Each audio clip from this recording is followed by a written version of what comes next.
The class sweetheart who is adored by everyone has been diagnosed with cancer and wants each of her classmates to give her 1 year of their lifespan. She says she has a lifespan sharing system and begs the whole class to bind themselves to her. Woo-woo. Every time I lie alone in that cold hospital room, I feel so scared and helpless. I'm not afraid of death, I'm afraid of never seeing you again. As long as each of you gives me 1 year of your lifespan, I can stay with you, be wild and playful with you, and grow old slowly together, becoming your forever darling Juan Juan. At that time, all you need to do is undergo a simple ceremony of divine light. The whole class, being young and spirited, thought losing a year of their lifespan was no big deal and eagerly agreed, patting their chests in assurance. In my previous life, I found the whole thing too bizarre and unsettling, so I ended up revealing it to others. As a result, on the day of the divine light ceremony, the students were forcibly kept at home by their parents, leading to no one showing up. The class beauty died of illness in bed because of this. The classmates were furious,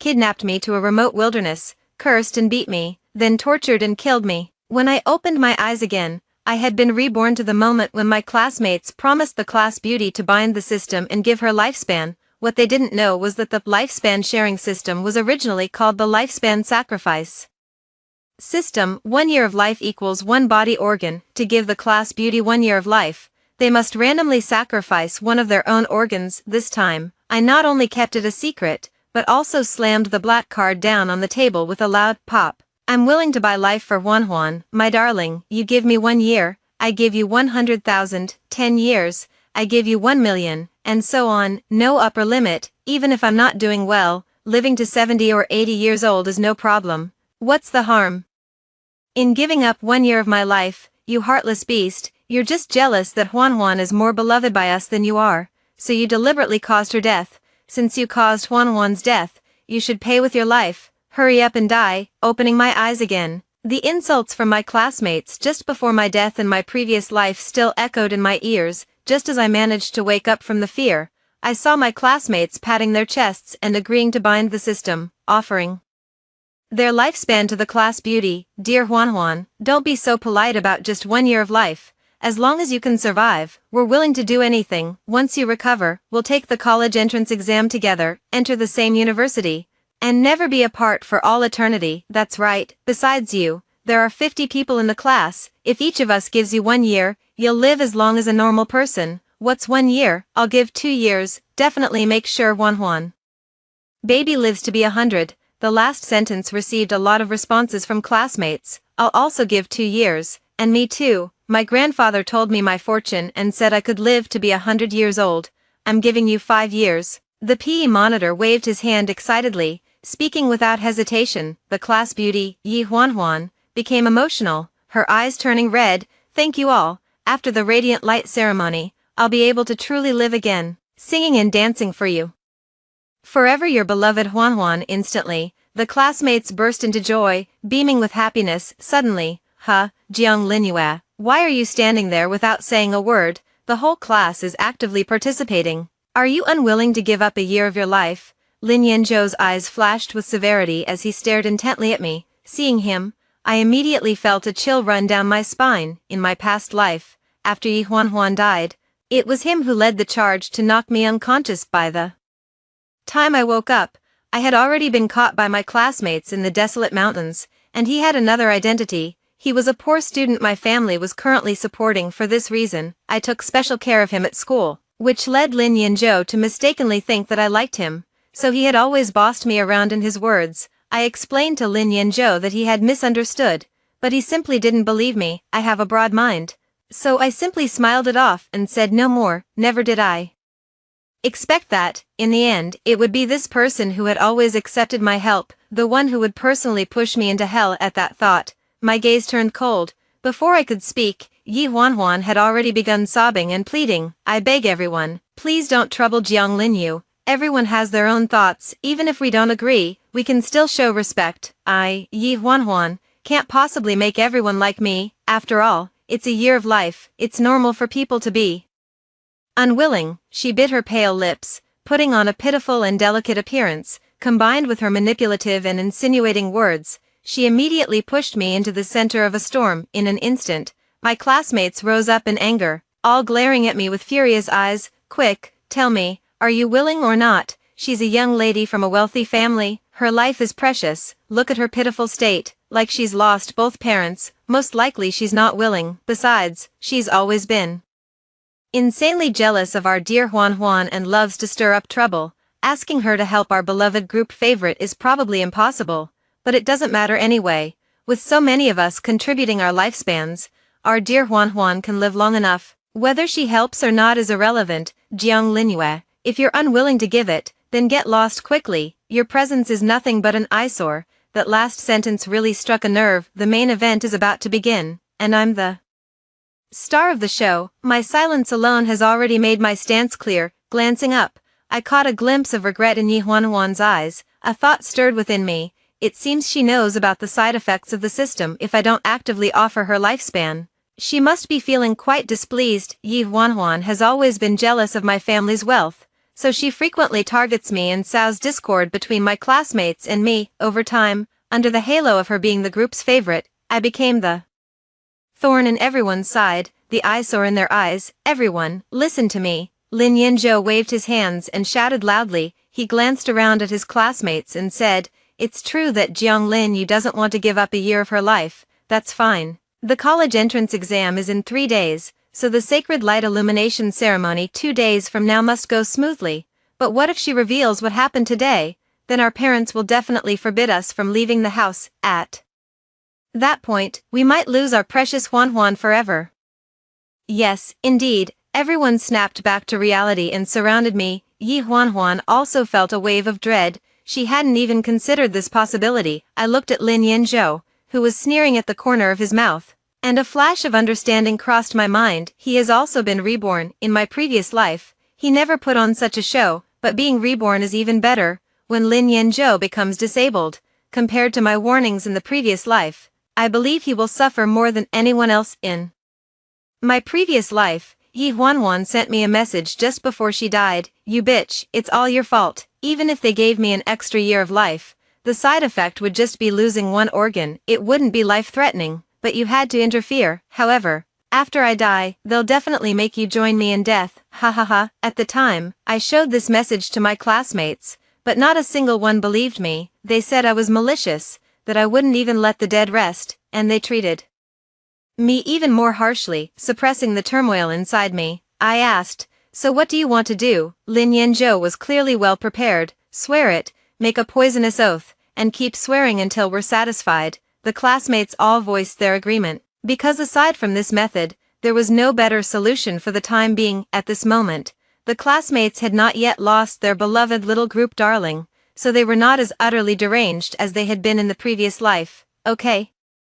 Without another word, I agreed on the spot. I, Jiang Linyue, swear to heaven that if I tell anyone about what happened today, may my parents be struck by lightning and die a horrible death. I, too, will suffer total flesh and blood decay and die in extreme agony. The scene erupted in commotion. No one had expected me to make such a vicious vow. One by one, their eyes turned toward me with changed expressions. Everyone fell silent, including Lin Yinzhou. He also stopped speaking, only looking at me with a suspicious expression. I secretly found it amusing in this life. How could I possibly reveal this matter, if I don't watch them swallow the bitter fruit of their own making?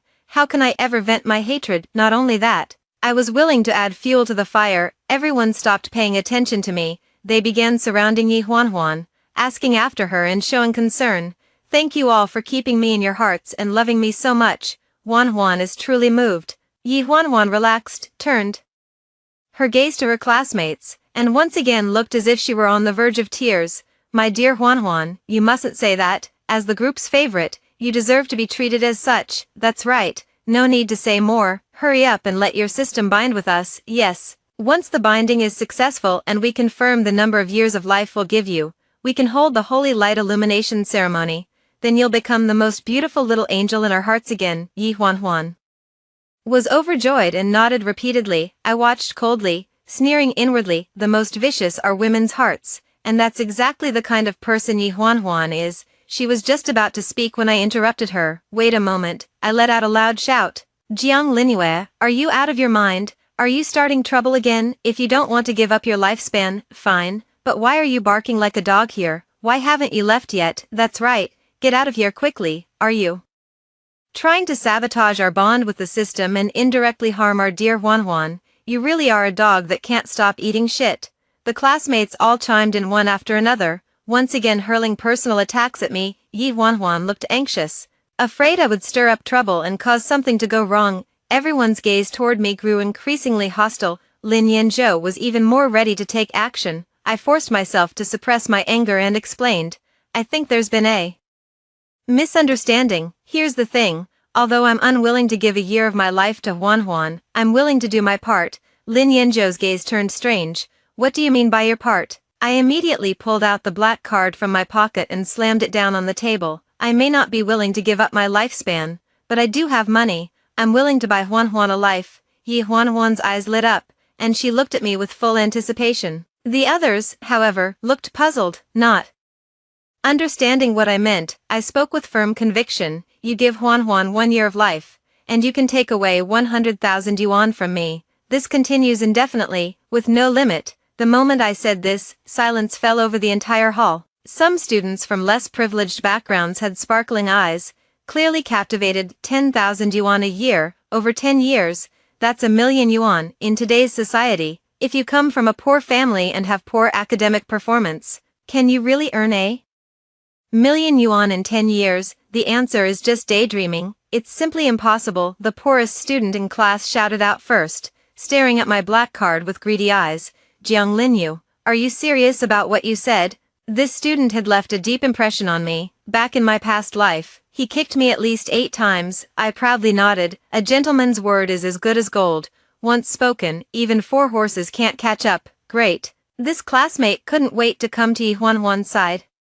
Huan Huan baby, quick, let's bind. I want to give you 20 years of lifespan. At this moment, even Yi Huan Huan was stunned, falling into a state of confusion. However, under the urging of her classmate, Yi Huan Huan immediately instructed the system to take action. Classmate Yu Jian, binding successful, voluntarily granting the host 20 years of lifespan. The system, seemingly to make everyone believe in its existence, even considerately played a prompt sound for all to hear, money.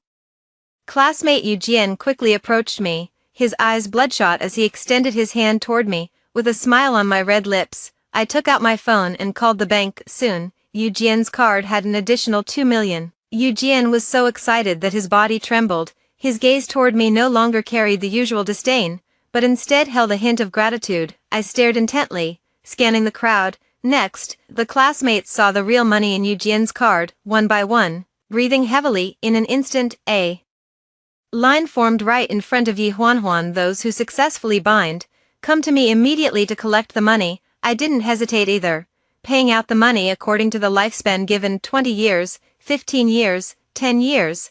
These are the maximum. The rest, from fairly well-off families, also gave 3 to 5 years. After all, they are still students. Even if their families have money, they won't have much in their own pockets. Once the college entrance exams are over, having hundreds of thousands in their pockets, how carefree that would be.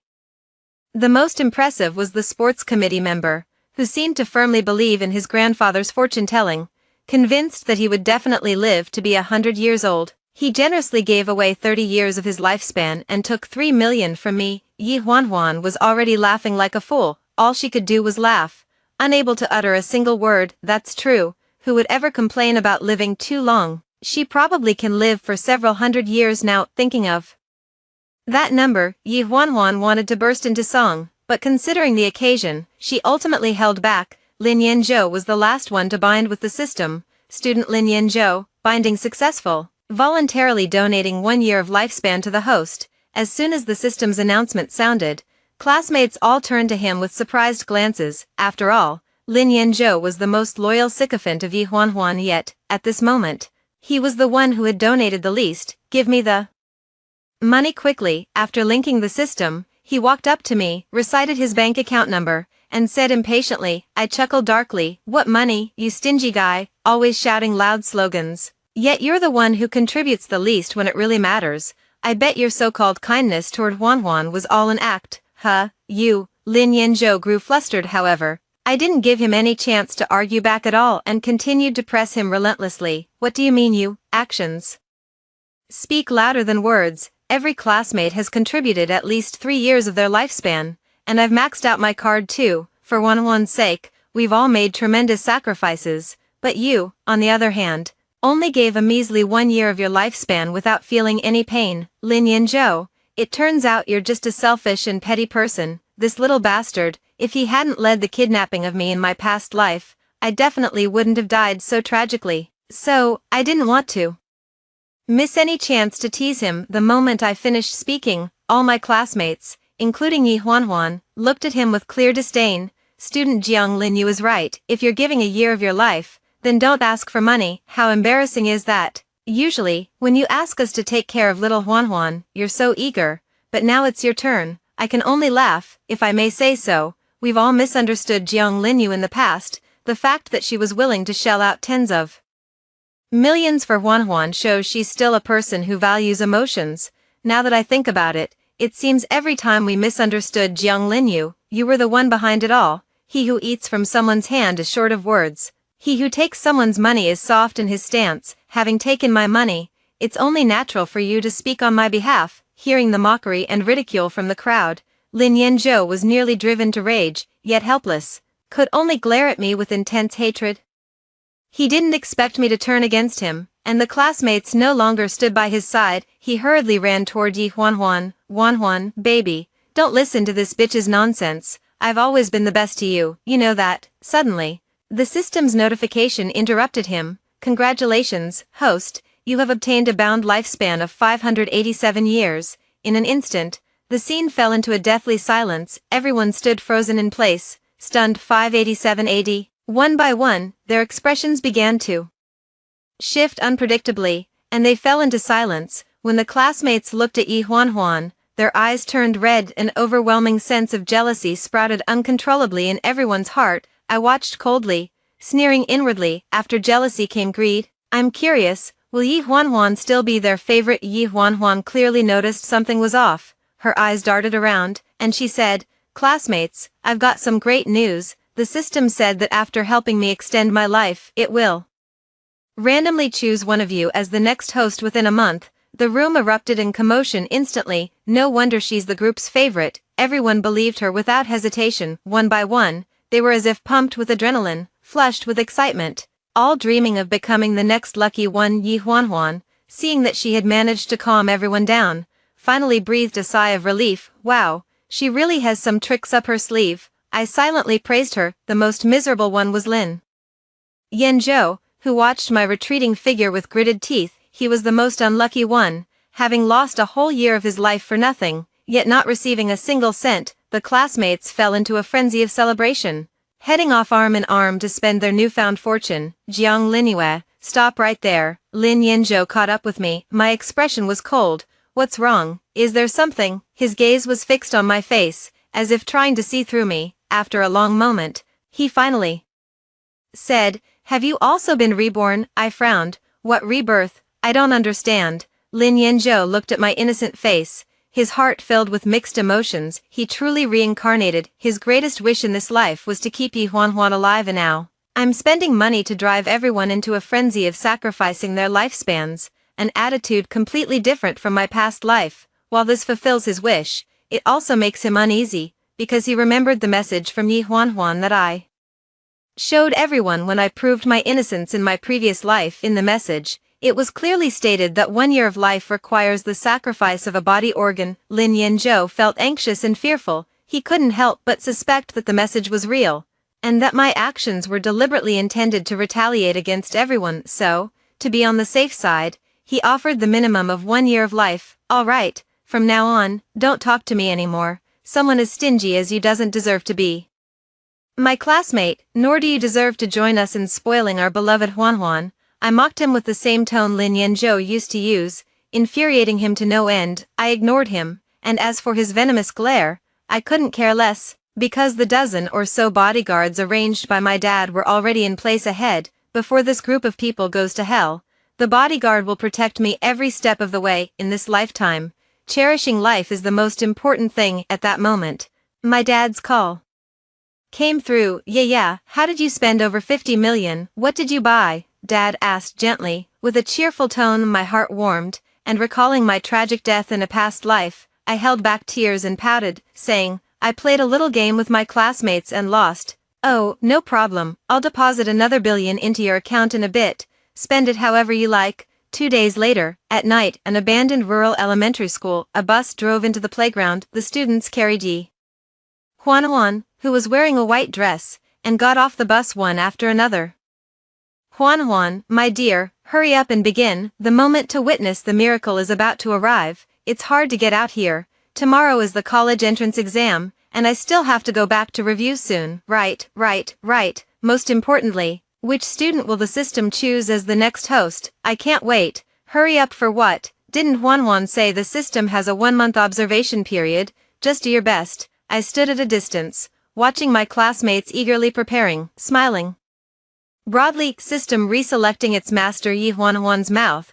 No dog would believe it. Soon, everyone except me formed a circle, surrounding Yi Huan in the center. Yi Huan trembled all over with excitement. The system's prompt tone rang out again. Radiant light ceremony, commencing. As soon as the voice faded, a beam of white light erupted from Yi Huan's body, spreading in a circular pattern and instantly covering all the students. I noticed Lin Yanzhou's tense expression and sneered in disdain. He is probably still torn over the message about Yi Huan from his past life. The next moment, an eerie scene appeared. After the white light came into contact with the classmates, it quickly returned. Within the returning white light, there was a visible trace of blood. The amount of blood color carried by the white light varied from person to person. The most was from the Physical Education Committee member, the least from Lin Yanzhou. I narrowed my eyes, as if suddenly understanding something. The white light returned and entirely entered Yi Huan's body. In an instant, Yi Huan, who had previously been pale and lifeless, suddenly stood up from her wheelchair. Not only did her complexion become rosy and her posture upright,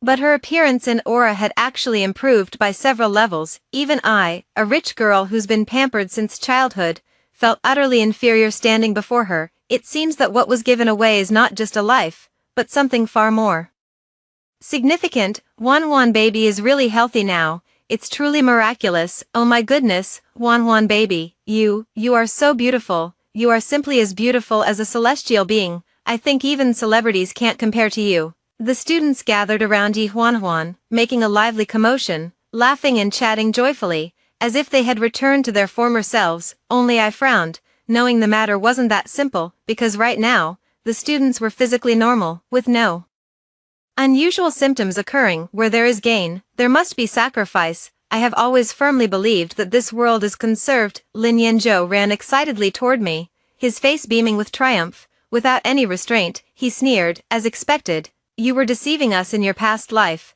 You're still that despicable villain at heart. We've been so kind to our little Huan. How could she possibly harm us?" As he spoke, he pounded his perfectly intact body with both hands, laughing with unrestrained joy. These past 2 days, he had been living in constant fear, terrified that after the holy light illumination ceremony, he might become disabled. At this moment, he finally let go. "Congratulations to you," I replied indifferently, and then returned to the Maybach at the school gate on my own. Staring motionlessly at the crowd on the playground, Yi Huan began to dance and sing for everyone. Cheers, one wave higher than the other. Finally, after more than an hour, everyone returned to the bus and began the journey back. My Maybach followed closely behind, tailing all the way. As time passed, my brow furrowed deeper and deeper. About halfway through the journey, the driver suddenly spoke up. "Miss, when we were coming this way, I noticed a landslide warning sign ahead. I'll try to get through as quickly as possible, so please make sure you're seated securely. Of course,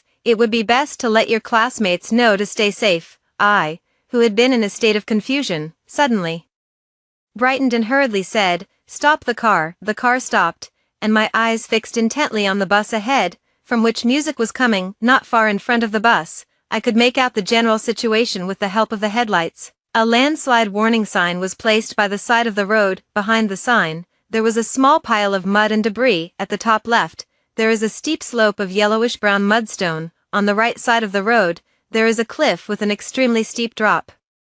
Could it be? As the bus continues to move forward, a loud, thunderous crash suddenly erupted, shaking the very heart there. Without any warning, the mud and rocks on the mountainside to the left of the bus collapsed with a roar. As several massive boulders tumbled down along with the soil. Bang, several boulders, each towering several meters high, crashed mercilessly onto the side of the bus. In an instant, the bus tilted and rolled down the cliff to the right. So that's how it is, I laughed wildly in my heart, shouting as I got off the bus, "Uncle driver, call the police quickly, my classmates have fallen off the cliff." The entire city was stunned. A bus carrying students about to take the college entrance exam plunged off a cliff. This is a huge incident. Rescue teams arrived at the scene immediately. Countless journalists and self-media creators swarmed to the scene. Parents who received the news rushed over, weeping and wailing, creating a scene of deep sorrow. Teachers and school principals also arrived one after another. The darkness of night added significant challenges to the rescue efforts. Fortunately, the cliff was not high, so the students had a chance of survival. Major platforms began live streaming the rescue process. In no time, this incident surged to the top of the trending searches, tugging at the hearts of countless people. As time went on, one person has been rescued. It's a girl, unharmed and completely safe. The scene erupted in cheers. I looked closely. And who else could it be but Yi Huanhuan? She was crying bitterly, tears streaming down her face, screaming uncontrollably, "Don't worry about me. Hurry and save my classmates." Woo-woo. With just this one sentence, it garnered countless praises on the live streaming platform and attracted numerous fans. The live chat room began to flood with messages.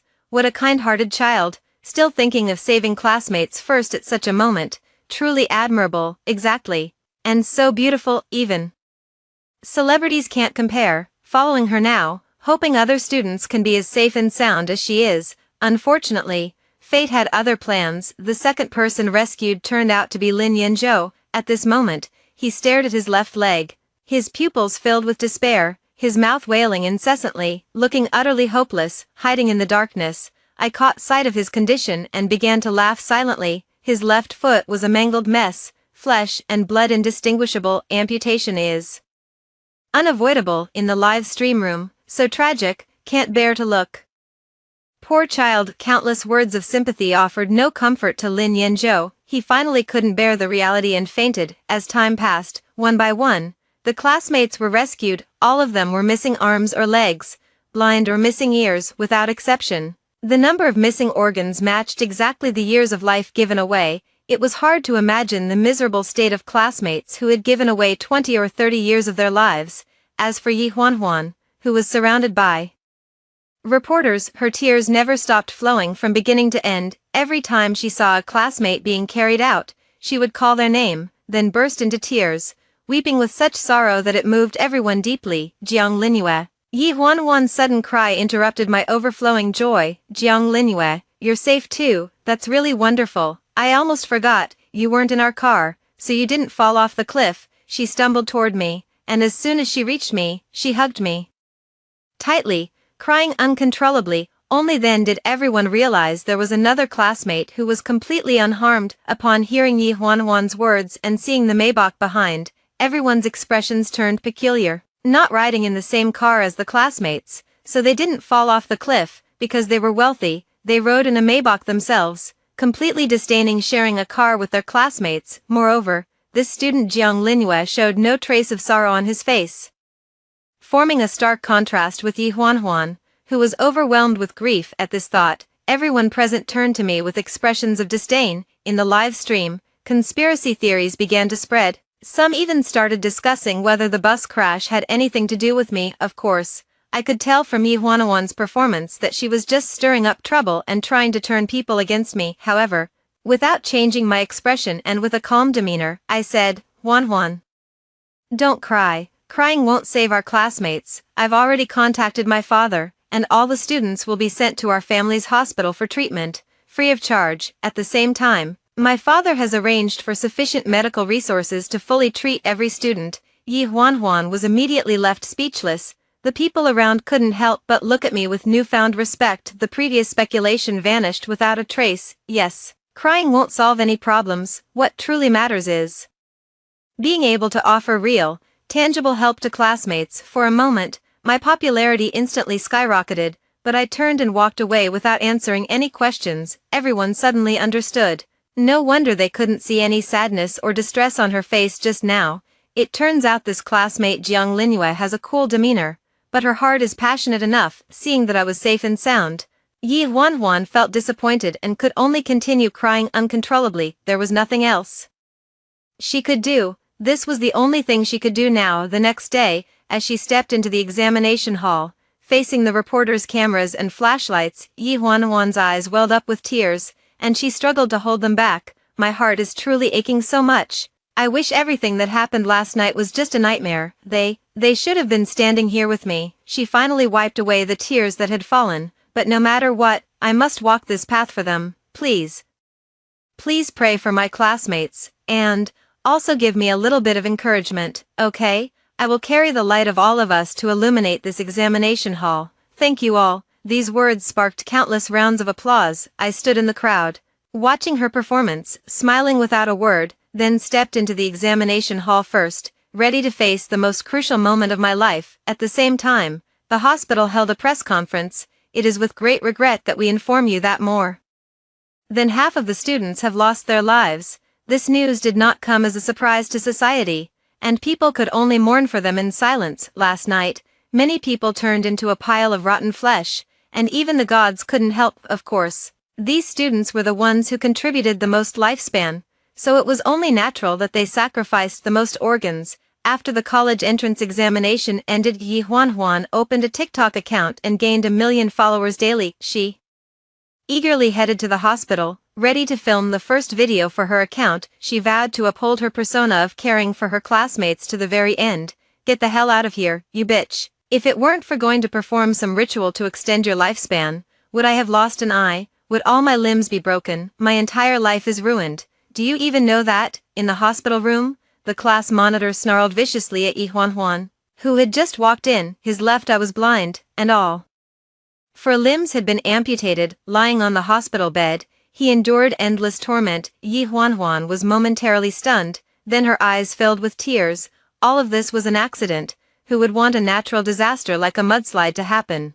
I'm your Huanhuan, your precious one. How can you speak to me like that? I'll be heartbroken. The class monitor's veins bulged instantly, bloodshot eyes glaring fiercely, snarling, you little brat, get lost, or I'll get up and bite you to death. Yi Huanhuan had no choice but to flee in disgrace. Stepping out of the ward, her eyes were filled with malice and glee, but she quickly adjusted her expression and walked into the next room. She refused to believe that all her classmates would come to hate her because of this. The system had done a perfect job. The car accident had absolutely nothing to do with her. Yi Huanhuan, however, in the second ward, she was struck on the head with a teacup by a classmate who still had one hand. At this moment, Yi Huanhuan realized this was human nature. Everyone still blamed her for the fault. After all, the root of everything lay in that ceremony of radiant light. I am no longer the center of attention, but it doesn't matter. I can become the darling of the internet. However, the 3 years of affection from her classmates left her with a lingering sense of reluctance, so she sought out her most loyal admirer, Lin Yanzhou. This Lin Yanzhou made her feel even more terrified. From beginning to end, Lin Yanzhou just stared at her intently, his expression indifferent, not uttering a word, as if he were a living corpse. Yi Huanhuan didn't dare to say a word and ran away, watching her retreating figure. I smiled meaningfully and walked into Lin Yanzhou's hospital room. In our past life, you all beat me to death, and then both you and I were reborn, Lin Yanzhou said in a deep voice. Indeed, I guessed correctly. I curled my lips upward.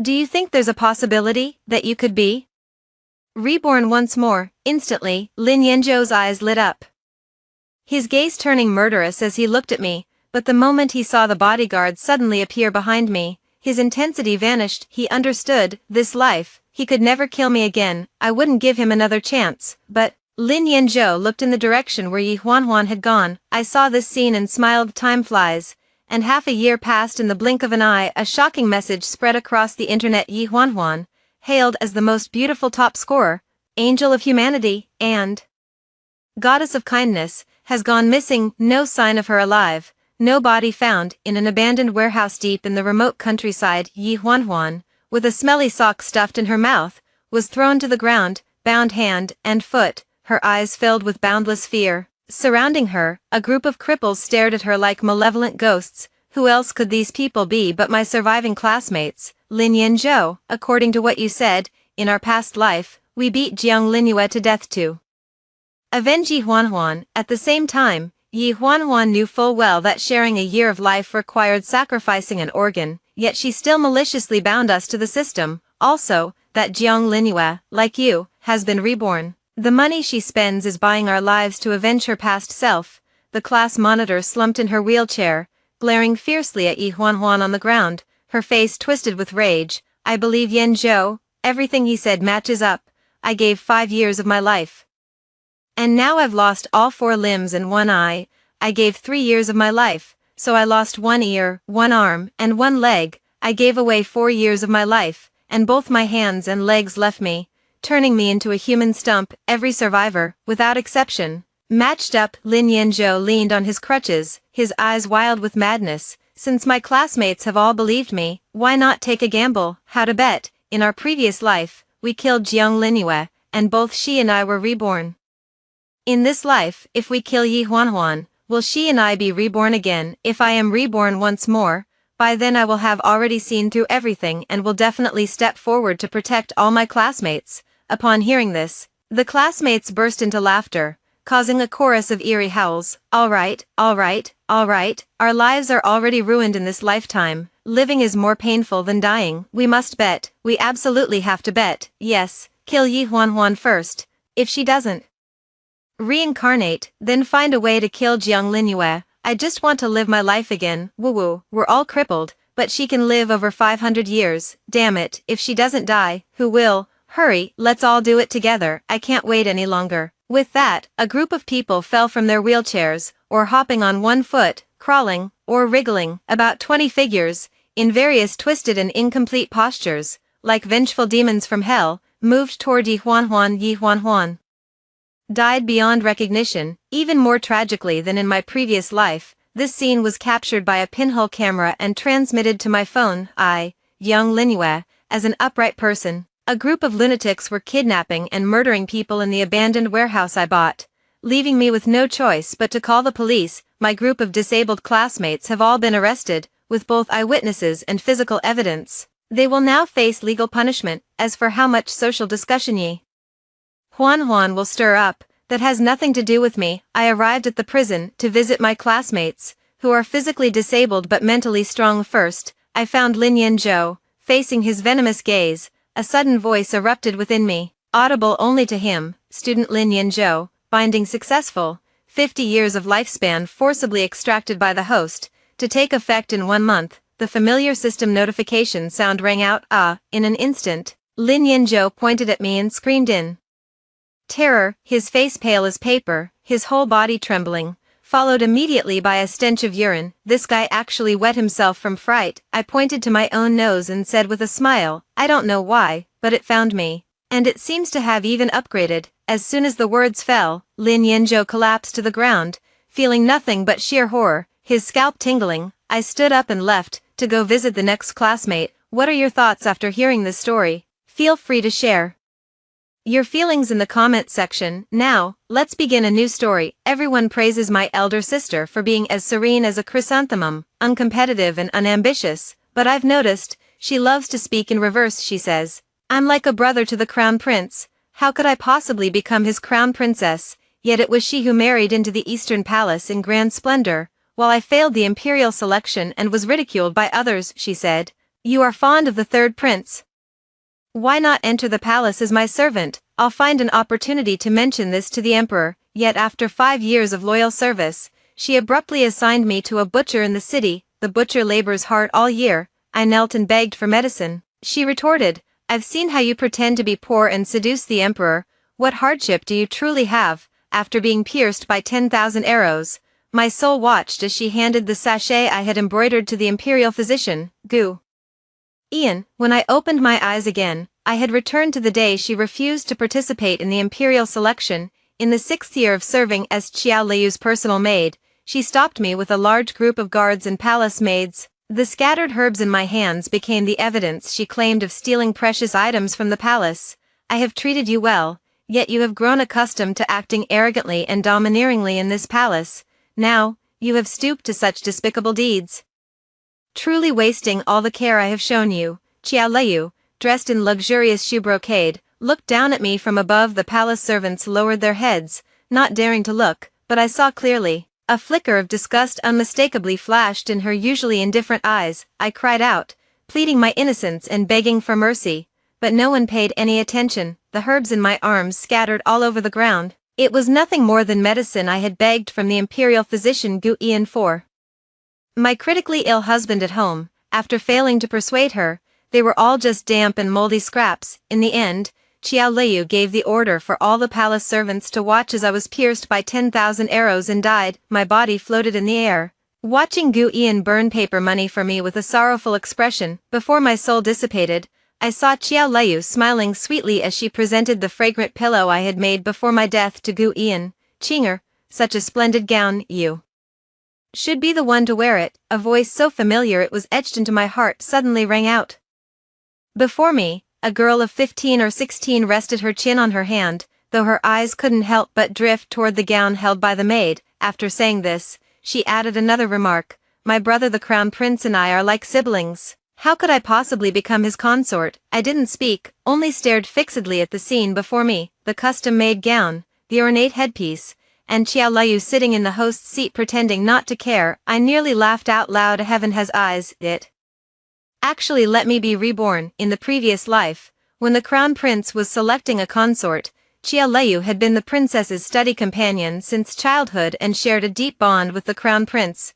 As the eldest legitimate daughter of her family, her parents both wished for her to participate in the selection and even had a custom-made dress sent to her. Yet, to everyone's surprise, Qiao Liu refused in every possible way. At one moment, she claimed the eldest daughter should stay at home to care for her parents, and at another, she insisted, I only see the crown prince as a brother. She had all sorts of reasons, and her parents were helpless against her, so even though I already had a marriage engagement with the imperial physician, Gu Yan, I had no choice but to break it off. Under my parents' guilt-ridden gazes, I wore ill-fitting clothes and adorned myself with jewelry that didn't suit me, heading to the imperial selection ceremony, drawing stares from everyone.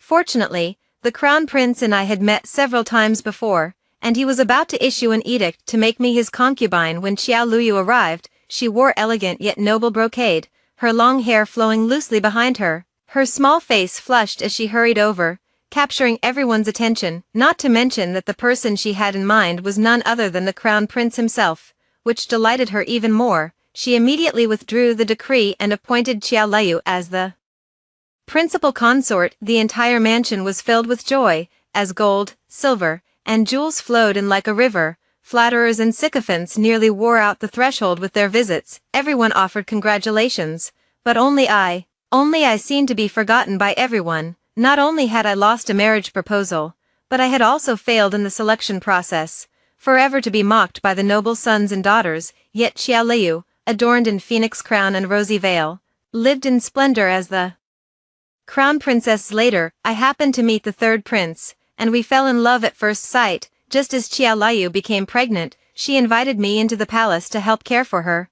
which also allowed me to see the third prince frequently. But who would have thought that what was called caring actually involved making me do all the work of a personal maid? This maid Jixia, who was originally the head palace maid, green with envy, and she ostracized me everywhere, making my life difficult, not to mention having time to meet with the third prince. After the emperor passed away, she naturally became the empress. I merely picked a few plum blossoms for her, and after the emperor spoke with me a few words, she grew impatient. Knowing I was fond of the third prince, she deliberately reported this to the emperor. Your Highness, my younger sister has always been free-spirited. Ordinary princes probably wouldn't catch her eye, perhaps only that famous butcher of the capital, who lives so freely and unbound. My second marriage was also ruined by her hands. Yet Qiao Liu tearfully saw me off on my wedding day, pretending to be heartbroken, and spoke to the emperor at length about how wonderful she had been to me. He gained a reputation for being virtuous and talented,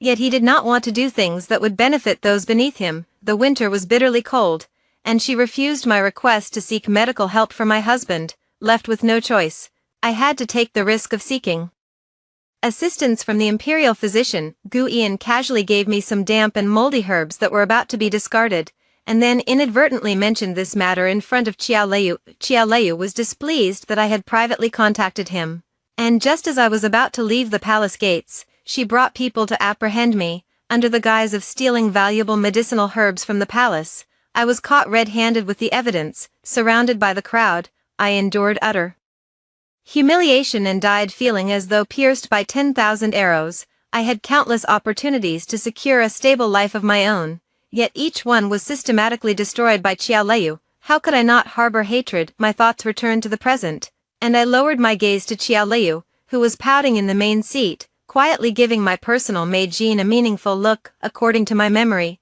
by this time, the crown prince had already set aside his pride and tried several times to coax Qiao Liu into participating in the selection. Qiao Liu, however, was particularly unconventional, holding on to her indifferent, chrysanthemum-like demeanor. She stubbornly refused to go, no matter how she was persuaded. In truth, I knew that Qiao Liu, relying on her childhood bond with the crown prince, was unwilling to join the selection alongside the daughters of noble families. What she wanted was for the crown prince to defy the emperor and empress, openly naming her as his official wife. My parents looked worried beside me, but unlike in my past life, I didn't volunteer to step forward. Instead, I calmly sat down beside them. Soon, Jean returned, quietly whispering in my ear that the person was already on the way. A cold laugh rose in my heart. I switched to a sorrowful, tearful expression and suddenly dropped to my knees with a thud. If big sister truly refuses to go, then I will have no choice but to break my engagement with brother Ian and take her place in the imperial selection. But big sister, His Royal Highness the Crown Prince has been so kind to you. Do you truly feel not even a shred of affection for him? The figure outside paused, and I held my breath. As expected, Qiao Liu spoke with unwavering certainty, cutting through the air like a blade. I treat the Crown Prince just like a brother, no differently from how I treat Ah Fu and Ah Kai. There is absolutely no romantic feeling between us. Ah Fu and Ah Kai are the Crown Prince's capable personal guards. The door was pushed open forcefully, and the Crown Prince stood at the entrance with a grim expression. I secretly laughed to myself. Indeed, being compared by one's beloved to a servant of far lower status, who could possibly look pleased? I watched Qiao Liu's face turn pale, yet her eyes still stubbornly glared at the Crown Prince. Very well, I have pleaded with you time and again, never imagining that in your heart, I am no different from a servant. The Crown Prince's tone was cold and harsh as he glanced at me kneeling nearby. Qiao Yuqing, you're quite sensible. There's no need for you to participate in the selection. I'll report this to my mother immediately, and will choose a date to take you as my concubine. With that, the Crown Prince swept his sleeve and left. Jean helped me slowly rise to my feet, while Qiao Liu remained frozen in her seat, her usually calm face now showing disbelief, panic, and resentment. Who would have thought that the formal marriage she had longed for so deeply would end up being handed to me by her own hands? I look at her, recalling the way I died in my previous life, and I can't help but feel a sense of relief. Sister, oh sister, this is just the beginning of my revenge. I will take everything you care about, bit by bit. I wonder if, by then, you will still be so calm and indifferent, unwilling to fight for anything. The princess consort's decree quickly reached the mansion. Just as in my previous life, guests came in such numbers that they nearly broke the threshold, and the storerooms were filled with gold, silver, jewels, silk, and brocade. The only difference was that I was now the center of attention. My parents were busy entertaining guests, while I spent each day learning etiquette from the nursemaids sent by the Crown Prince. Everyone overlooked Qiao Liu, and Qiao Liu, who had always been held in high esteem, couldn't bear such humiliation. Sure enough, as soon as the teaching matron left, she put on an act and came into my room. She gently touched the exquisite hairpin on the table, her tone filled with regret. Sister, you've earned such a bright future, but it's a pity for brother Ian. In the end, you've let down someone who truly cared for you. I was exhausted to the point of collapse, and upon hearing her words, I couldn't help but roll my eyes upward while lying between the pillows. It's true that I had a marriage engagement with Gu Yan, and I once believed he was someone reliable and worthy of trust, but I never expected that in my past life.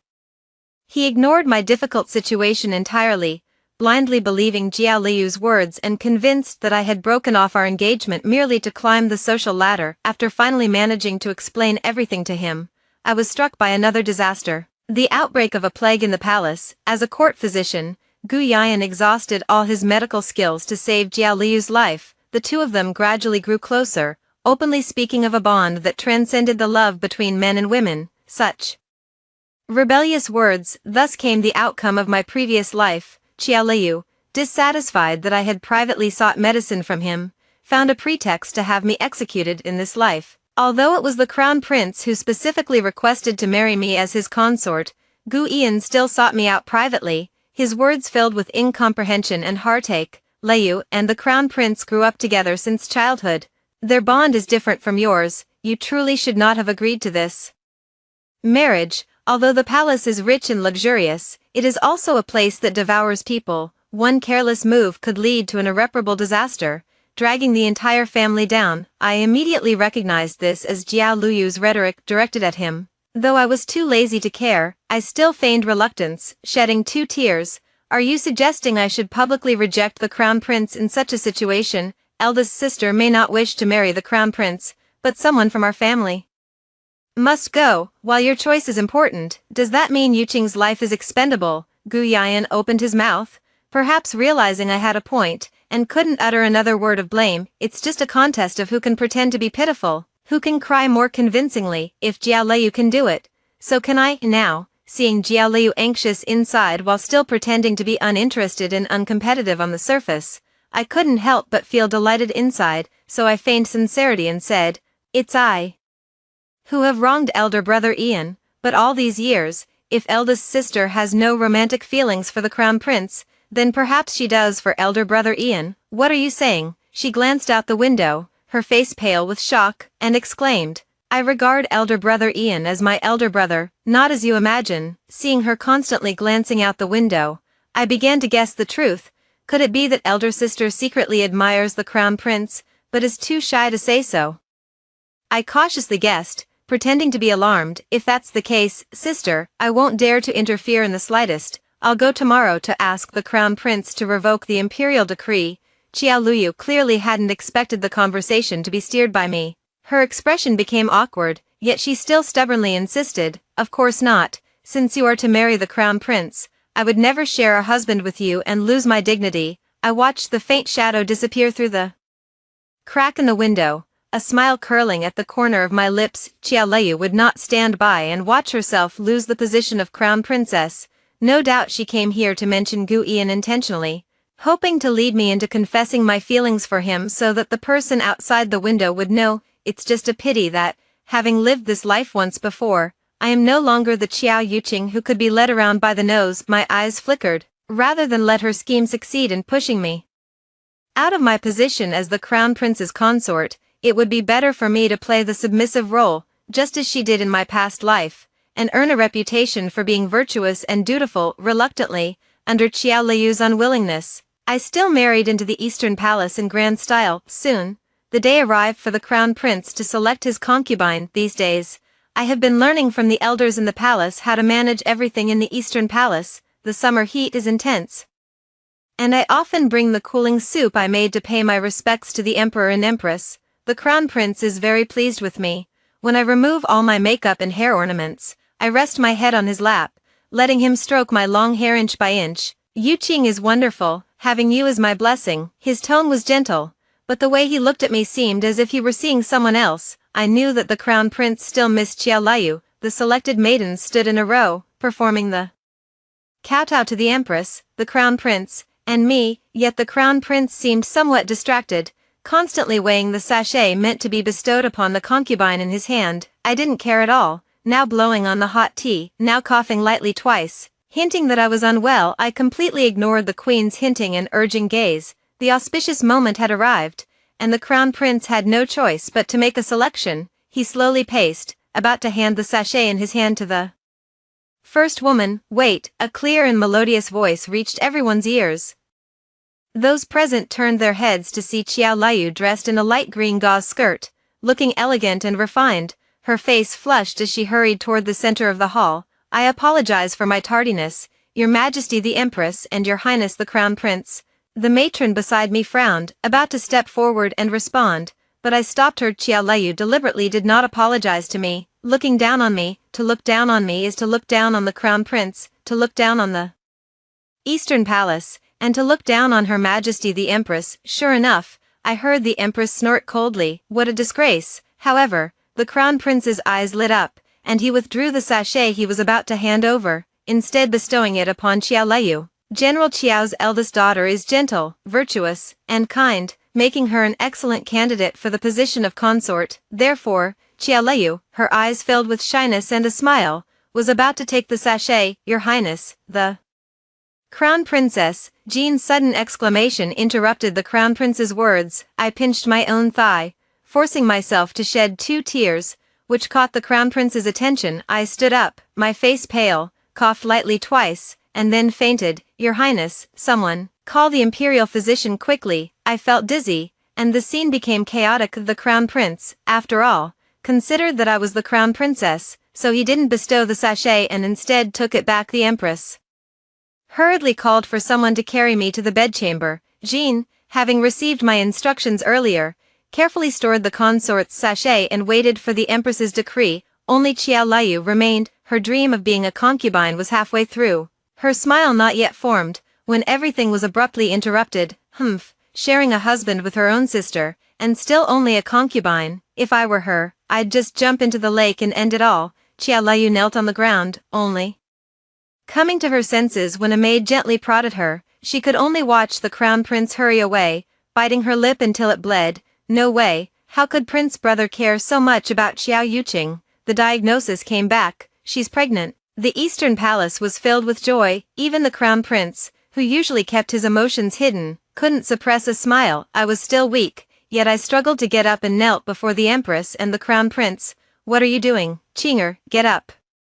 Quickly, I shed tears and shook my head. I know I am in the wrong. I never expected my elder sister to be so ill-mannered today. Offending your Majesty the Empress, I apologize on her behalf. I kowtowed with a loud thud. The Empress sent someone to help me up, but I refused. I then apologized to the Crown Prince. At home, my elder sister often told me how deep her affection for the Crown Prince was, different from others, although she had her own reasons for refusing the selection. Seeing it today, it seems to be true. I am the second daughter. A gentleman should not take what others cherish. If the Crown Prince truly wishes to take my elder sister as his concubine, I would rather step aside. The position of Crown Princess should rightfully be held by my elder sister. I silently shed tears. I knew that at this moment, I was merely wearing a plain white gauze dress, without any makeup or hairstyle, compared to Qiao Liu in the main hall. She is even more pitiable and lovable. Sure enough, the Empress snorted coldly. How can such a woman, who shows no respect for her superiors and knows no bounds, be allowed into the Eastern Palace? The Crown Prince's expression stiffened slightly, as if he wanted to argue something, but seeing the Empress's expression, he couldn't bring himself to say anything. That night, the Crown Prince stayed behind to keep me company. I noticed he was distracted, feeding me bird's nest soup spoon by spoon, and realized his heart was still with Qiao Liu. My fingers involuntarily twisted a strand of my long hair as I pretended to be understanding and spoke up. Actually, there's no need for the Crown Prince to be separated from his elder sister every day. There's a way. The concubines in the palace who are pregnant usually have their family members come to take care of them. Why don't I ask the Empress to allow my elder sister to look after me during this pregnancy? My elder sister is kind and virtuous. Over time, the Empress will surely change her opinion of her. The Crown Prince will never give up his intention to marry Qiao Liu as his consort. Therefore, rather than letting the Crown Prince discuss this with me, I'd better take the initiative myself, so that he may feel a bit of guilt toward me. Indeed, upon hearing those words, the Crown Prince's eyes lit up, and he leaned down to kiss my forehead. Yuqing, having you is truly a blessing for me. Thus, 5 days later, under my arrangement, Qiao Liu changed into a maidservant's attire and became my personal attendant. Her identity was completely reversed from the previous life. I know Qiao Liu is not convinced. How could a young lady who has always been pampered and accustomed to being served willingly come to serve her younger sister? But on the surface, I deliberately favor her. She complains that the palace maid's clothes are rough, so I reward her with the finest fabric to tailor new garments. She found it troublesome to bow in respect, so I exempted her from all formalities. She disliked the pungent smell of brewing traditional medicine and found the laundry water too cold, so I had others take care of these tasks for her. As instructed, Jean spread the whispers into the ears of the servants, and soon the entire Eastern Palace was abuzz with the news. It was said that Miss Qiao was not there to care for her pregnant sister but to learn in advance how to be the Crown Princess.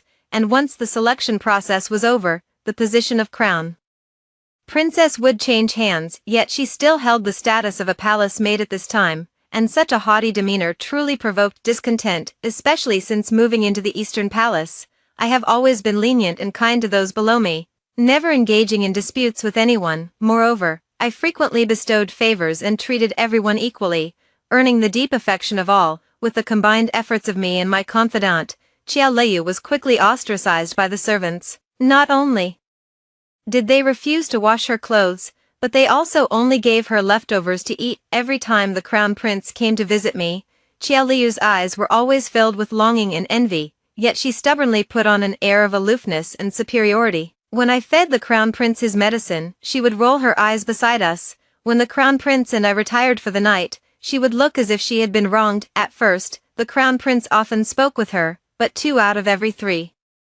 sentences she uttered would mention their past affection. And later, when she felt excluded, her eyes were constantly brimming with tears. The crown prince was already busy with affairs of state. In the past, I would speak many comforting words to him and even play the zither to soothe his mind. Xiao Leiyu didn't understand playing the qin or composing poetry, yet she acted as if she couldn't understand a word. When the crown prince complained of a headache, she would reminisce about the joy of swinging together as children, when he said he was restless. In the summer heat, she would still force him to drink a steaming, spicy stew. They say distance makes the heart grow fonder, but I insisted on making these two see each other every single day. Over time, the crown prince lost interest in speaking with her. Instead, he preferred to dismiss the servants, close the doors, feel my fetal movements, and share intimate words with me. Elder sister, don't you feel wronged? I deliberately asked her. Xiao Leiyu's eyes were filled with grievance and the bitterness of being overlooked, yet she still sniffled and glared at the sky. I'm not wronged. Everyone says I'm wronged, but I refuse to be. My heart bloomed with joy. The following March, I gave birth to a baby boy. The crown prince, overjoyed and drunk, accidentally pushed open the door to Xiao Leiyu's room. The empress was furious, but had to consider the dignity of the imperial family, and thus forced the crown prince to take Xiao Leiyu as his lowest-ranking concubine. As a result, the crown prince and the empress doted on me even more, sending all the best things to my palace. First, Xiao Leiyu still wore what she considered to be elegant clothes. Waiting for the crown prince in her bedchamber day after day, I gently rocked the baby's cradle, gazing at my son's rosy cheeks, and leisurely took a sip of tea. I wasn't the least bit anxious in my heart. According to the memories of my past life, the emperor would pass away the year after I became the crown prince's consort, and the crown prince would ascend the throne smoothly. I would then become the empress without question. At that time, Xiao Leiyu, being beneath me, would find it even easier to do whatever she wanted, but I never expected that in this life, things would change. The epidemic arrived earlier than expected. 3 months after the crown prince ascended the throne, the epidemic broke out. I don't understand why it came earlier. Could it be that the change in identity accelerated events? There was no time to ponder further. Fortunately, as before, it was Xiao Luyu who was infected first. The imperial physician Gu Yayan had already knelt at the entrance of my palace, pleading to be sent to treat Xiao Leiyu. It had been a long time since I last saw Gu Yayan, and I couldn't help but recall the previous life when I begged him for medicine, his reluctant expression, and how he casually revealed secrets to Xiao Leiyu. I made him kneel in the scorching sun for an entire afternoon before finally granting his request. The noble concubine's life is in danger, and the empress is her sister. How can you act so recklessly? He frowned, his words filled with blame. I knew exactly what would happen if I sent him away, so I didn't bother responding, letting Jean chase him out. I sat on the soft couch, lost in thought. In my past life, since I was a servant in Xiao Luyu's palace, when she contracted the epidemic, I naturally couldn't escape it. At that time, everyone was only focused on the esteemed empress, while only Jean stayed by my side day and night without leaving. Later, I recovered, but she fell ill. I begged Xiao Leiyu to allow the imperial physicians to treat her, or at least to send her out of the palace to return home, but Xiao Leiyu covered her mouth with a handkerchief, gave a faint glance, and turned a blind eye to Jean's suffering. The palace is short-handed and can't spare anyone. Let's wait another 1 or 2 months before making any decisions. As a result, Jean never got to see her family again before she died. In this life, who knows if there will be any more upheavals, so Though I was reluctant, I sent her out of the palace that very night and gave her a sum of silver, urging her to take good care of herself. Some things, only those in high positions truly understand how easy they are to accomplish. My heart had not yet fully relaxed when another upheaval occurred. News came from outside the palace. The third prince had also contracted the epidemic, his life hanging by a thread.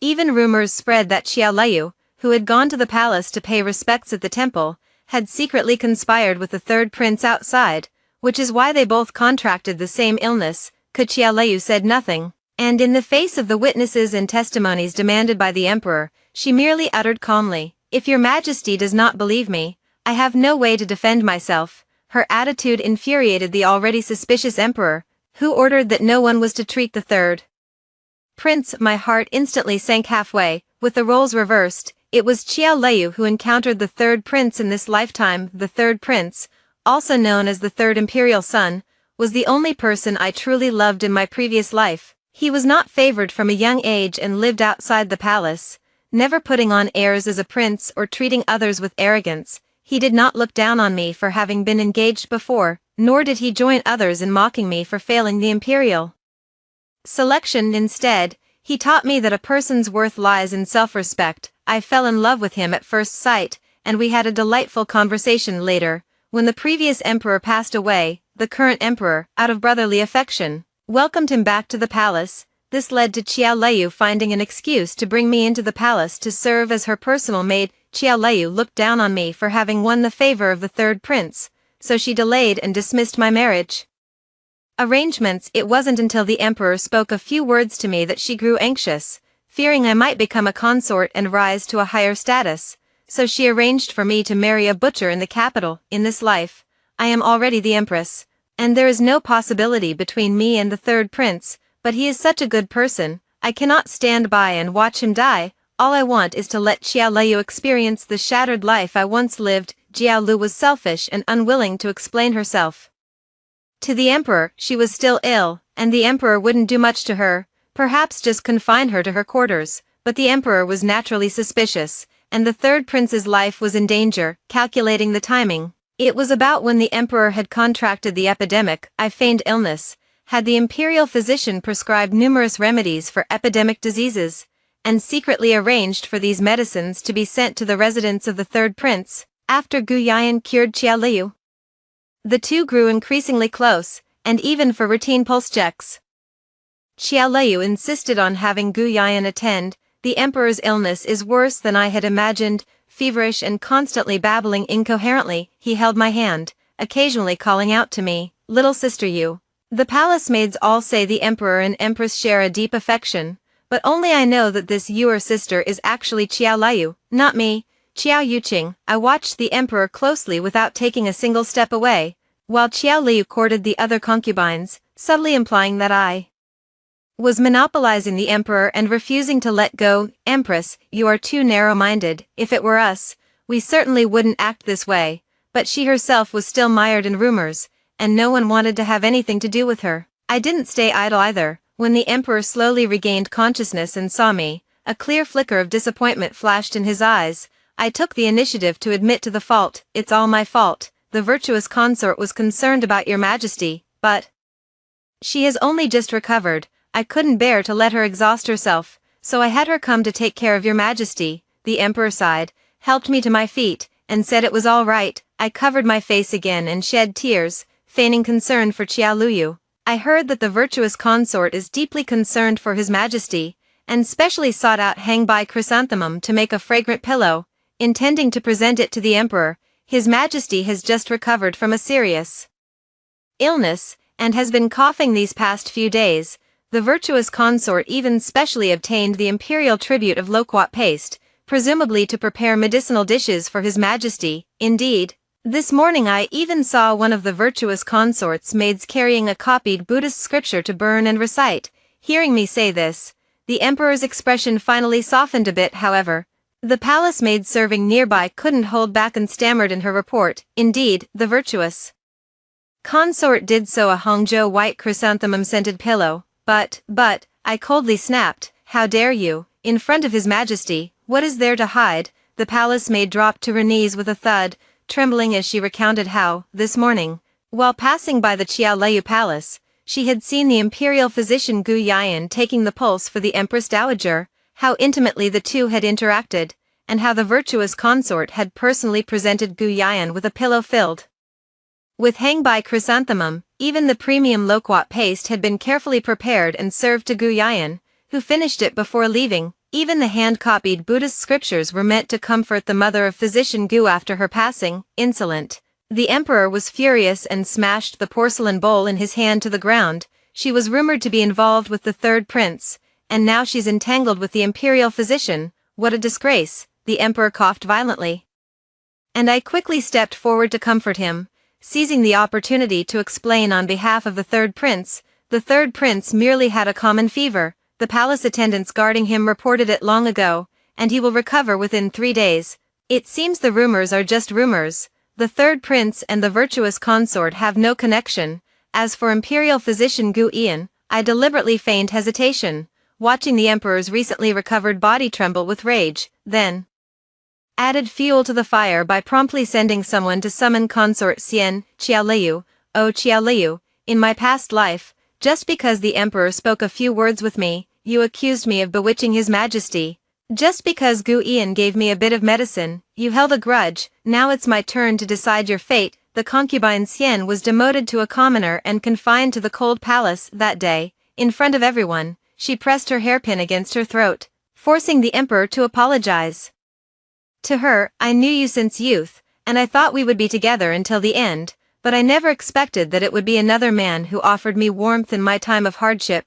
If it weren't for your majesty's indulgence and tacit approval, how could I have been so deeply entangled in rumors? She loudly accused the emperor. If you truly loved me, you would trust me. At the root of it all, it's because you've already fallen for someone else. She was struck to the ground by the emperor's hand, and the guards rushed forward to seize the hairpin from her hand. In the emperor's eyes, there was disbelief, as well as genuine emotion and confusion stirred by her words. Seeing this, I calmly knelt down. Your Majesty, consort Xian must have loved you too much, which is why she couldn't bear your neglect and was misled by others. Qiaoleu looked at me, her face filled with disbelief. What are you talking about, Yuqing? Gu Yian and I are as pure as brothers. How could there be any misleading? The emperor turned around and delivered another heavy slap. You vile woman, when I was still the crown prince, you kept insisting that we had a brotherly bond, and now you have the audacity to compare me to him.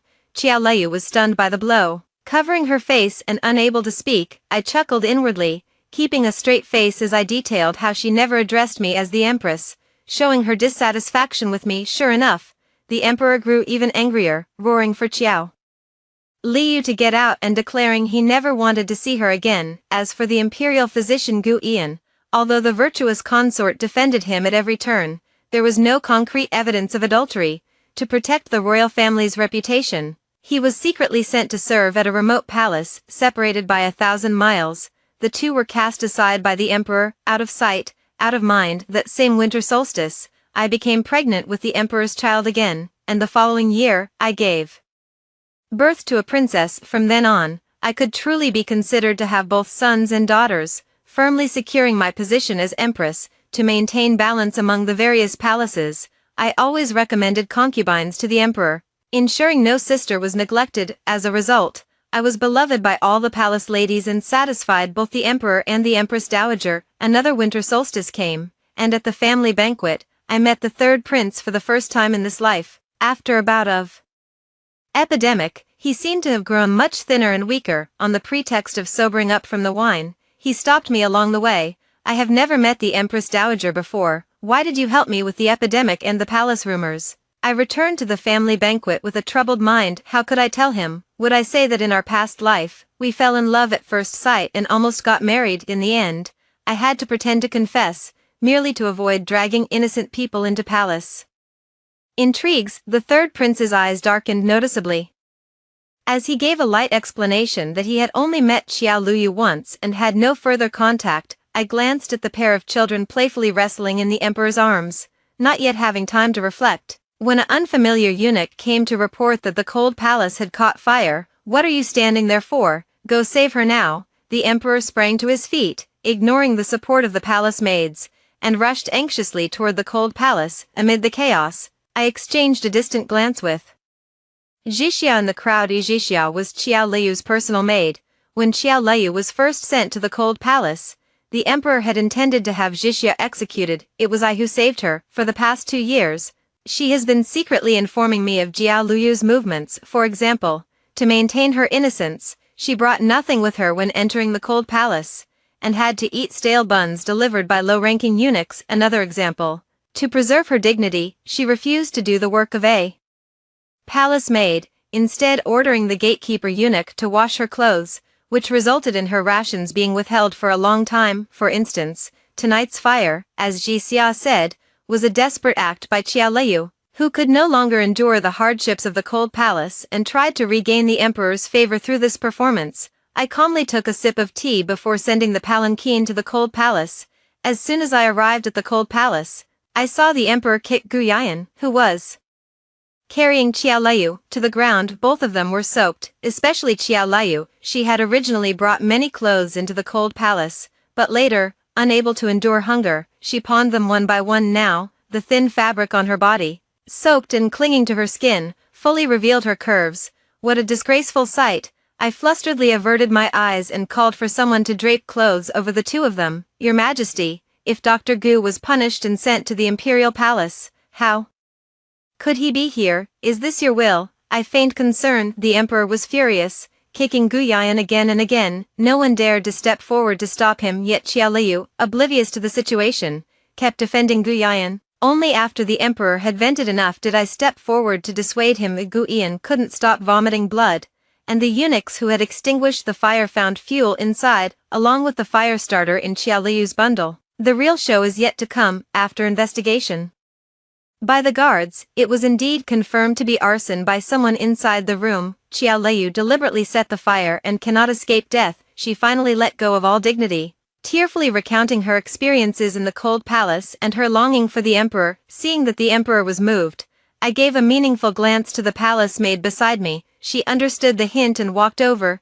stepping hard on Gu Yian's injured leg. Gu Yian let out a cry of pain. The emperor's flicker of pity was shattered, and he turned to question Gu Yian about where he had come from. Gu Yian stammered, only saying that an unfamiliar young eunuch had delivered an edict ordering him to go to the cold palace to take care of Qiao Liu. He couldn't quite say which eunuch it was. At that moment, an eunuch beside him suddenly stepped forward, accusing Qiao Liu of bribing him and secretly exchanging letters with Gu Yian. For a long time, it was these two who, unable to bear their longing for each other, had forged an imperial edict to bring Gu Yian back to the palace. The emperor flew into a rage once more, and actually spat out a mouthful of blood. I hurriedly had someone help the emperor to rest, and as he was leaving, he squeezed my hand. Yuqing, I leave everything to you to handle. I do not wish to see these two people again. I lowered my gaze and responded softly, this farce should finally come to an end. It was you who deliberately tried to kill me,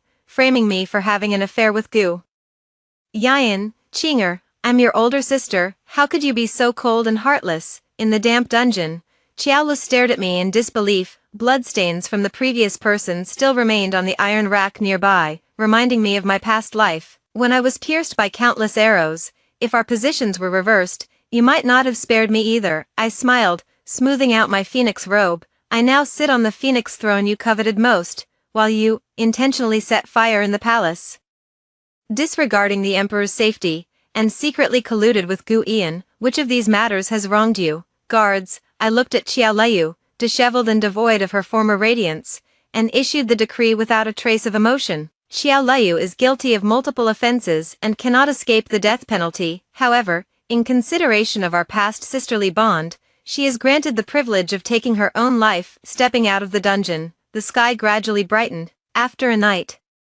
of turmoil, it felt as if I had endured an entire lifetime. In my heart, the best revenge is to put oneself in the other's place, until the needle pierces the flesh. Any crying or pleading is nothing but pretense. In this life, I have 2 children, the emperor's affection, the empress dowager's support, and a noble status. From now on, every step I take will be bright and splendid. Another year passed. This mid-autumn festival, the emperor fell ill from heavy state affairs, and I left the palace incognito to pray for his recovery, but deliberately brought along a royal physician. while passing through the capital, I discovered that my husband from my previous life had already married a gentle southern lady. The timeline had shifted forward, and his illness lingered without improvement. I had the physician examine him and left behind a prescription. The couple expressed their immense gratitude and asked how they could repay me. I looked at their faces, which bore a striking resemblance to each other, and at their son and daughter, who had just emerged from the kitchen. I recalled how, in my previous life, the butcher, though rough around the edges, had been exceptionally kind to me. At first, I was always afraid he might become violent, so I refused to speak to him, but later, I discovered he was a gentle soul who never forgot to bring me my favorite sweet soup on his way home from closing up shop. I don't know how he fared in his past life, having failed to obtain the medicine. A loving marriage and filial children are already great blessings. My eyes shifted, and I saw a wooden carving toy just finished nearby. If you truly wish to express gratitude, perhaps you could give me this instead. I think my daughter would love it very much. As I spoke, the couple knelt before me again. As dusk approached, an attendant from the palace came to remind me of the time. Before leaving, I took one last look at this small house, both familiar and strange. Finally, I boarded the Imperial Phoenix carriage belonging to the Empress. Gradually moving away in this life, I finally managed to protect myself and those I wished to protect. How wonderful! After hearing this story, what are your thoughts? Feel free to share your ideas in the comments section. I look forward to hearing your voice.